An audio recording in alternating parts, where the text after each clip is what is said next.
Hi, I'm Sarah Reed, and today I'm going to be explaining what's happening with this US economy and why Gen Z can't buy anything big. A disclaimer, I'm not an economist, I'm a graphic design major, but I am often bored and I do get stuck in internet rabbit holes. So, we've all heard about inflation in the news, and probably that one uncle at the family dinner. The word inflation is tossed around a lot, but why is inflation such a bummer? I mean, what really is it? I have done some research and some math to find out. So, the baseline year I chose for this was 2000. 2000 was before I was even alive, and it's just a nice even number to go off of. Some of the numbers I was able to pull were from 2025, but some of them are a little outdated and are from 2023 or 2024 because the government has not done their job in putting out the census data. So, between the year 2000 and 2025, the rate of inflation is roughly 86%. So, an inflation rate of 86% essentially means that if something cost $1 in the year 2000, it would cost $1.86 in 2025, assuming that it followed inflation exactly. Spoiler alert, very few things follow inflation exactly. But why does inflation even happen in the first place? According to Harvard Business Review, the main cause of inflation is too much demand and not enough supply. This imbalance in supply and demand can be caused by a bunch of reasons. It might be that there was something wrong with the supply chain and that disrupted the product. It could be that there was a war going on or that a cargo ship launched itself sideways in an important dock. Sometimes inflation can occur because there's an unexpected rise in money. People are willing to pay more for things because they have the extra money to spend, and the goods aren't super common, so when they see it, they'll grab it. A lot of the time, the lack of supply comes from not having enough people to make the product. If you've ever been laid off or you know someone that's been laid off, it was probably because of budget cuts. Companies frequently decide that a person or a department isn't making enough money, so they decide to get rid of them in order to save money on what they would be paying as their wages. This one's fairly common and could be avoided if corporations were a little less greedy. We don't need billionaires. A recent example of when inflation went wild was COVID-19. A lot of people lost their jobs in a really short amount of time, and this meant a few things.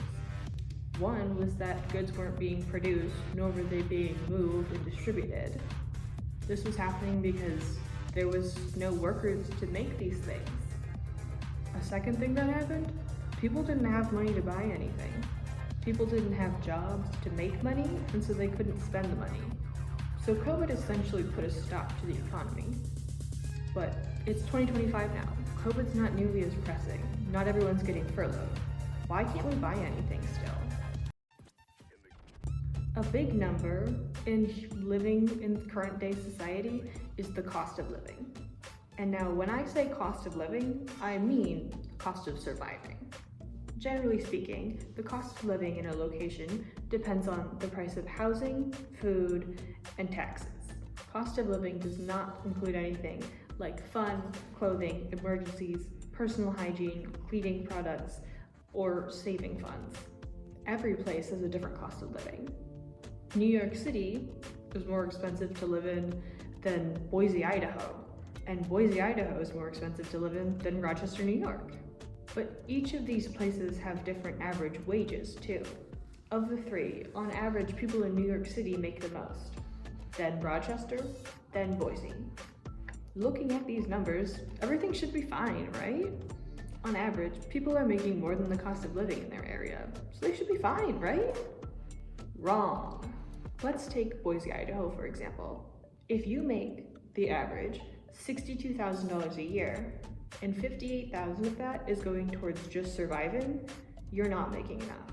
The average wages are also before taxes, so you're not actually making $62,000. But even if you were, $4,000 a year for anything that isn't housing, food, and taxes isn't enough.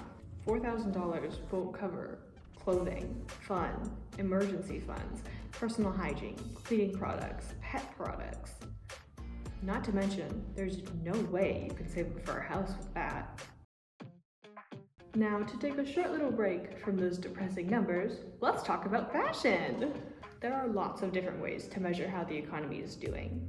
Oftentimes, people look at the stock market and Wall Street, but there are tons of other ways to tell how the economy is doing based on how people are reacting to it. One of which is called the Hemline Index. The Hemline Index essentially states that women will wear shorter skirts and dresses when economic times are better. And on the opposite side of that, when the economy is doing worse, skirts are likely to be longer. This is a lot because during good times with the economy, people are more likely to take risks. Looking back into history, it's actually really easy to see. In the 1920s, the economy was famously doing well, hence the Roaring Twenties, and also famously, skirts got a lot shorter in the 20s. Then, in the 1930s, the Great Depression hit, and skirts got longer again. And then jumping to the 1960s, the economy was still doing really well from the end of World War II. And lo and behold, shorter skirts became more popular then.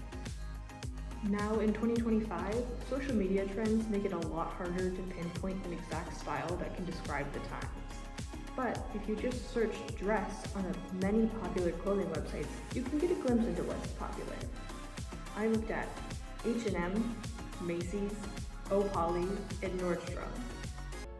On these websites, all I did was go into the dress section or search the word dress, and then the front page is what I saw. And as you also saw, there was a lot of longer dresses on that front page, even though summer is right around the corner, so now is the perfect time to be buying shorter dresses. So, by using the Hemline Index, we could say the economy is not doing great. So, we figured out that everything's expensive right now. What can we do about it? I want to own a house someday, as I'm sure most people do. Personally, I've seen a ton of older people online especially say that if we just stopped buying these luxury items, we could just buy a house by now.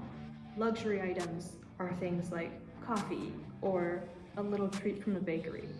So I looked and I found the average cost of a house from across the nation in 2000. It was $119,600. And then the average price for homes sold in March of 2025 was $403,600. Do take note that prices have almost tripled, which does not follow our inflation. Remember when I said that pretty much nothing followed the inflation rate exactly? So if inflation's only gone up 86%, but housing costs have over tripled, we can say pretty confidently that housing prices are going up faster than everything else. But regardless of that, would not buying these small little luxuries actually be able to afford a house now? On average, the down payment for a house is about 5% of its value. So in 2000, that would be $1,608. In 2025, it's $3,331. Now let's pretend that I buy a $6 drink every single day, 365 days a year, which is not even close to realistic, but neither is buying a house in this economy. So if I bought 0 drinks for a full year, I would save $2,190. Now you may notice $2,190 is less than $3,331. So that means if I went an entire year without ever getting myself a little treat, I wouldn't even be able to pay for 2/3 of a down payment on a house. And I'll say it, I think right now we deserve to have a little treat, even if it is a really overpriced drink. In these past few years, depression rates have been skyrocketing. Some of that could be from the economy, some could be from the state of the world in general, a lot was from COVID, but still, those numbers are growing every day. And right now, young people feel like they're playing a game they're predestined to lose. And if you go into the game knowing you're gonna lose, why would you play? Even if you look at football, by the time the winner of the game is clear, the losing team just kind of gives up and stops playing as well. So it's not just young people being lazy or spending their money recklessly. It's truly just how the world is right now. So in conclusion, everything kind of feels like it's falling apart. So you should go buy yourself a piece of cake, just because you can. Cheers!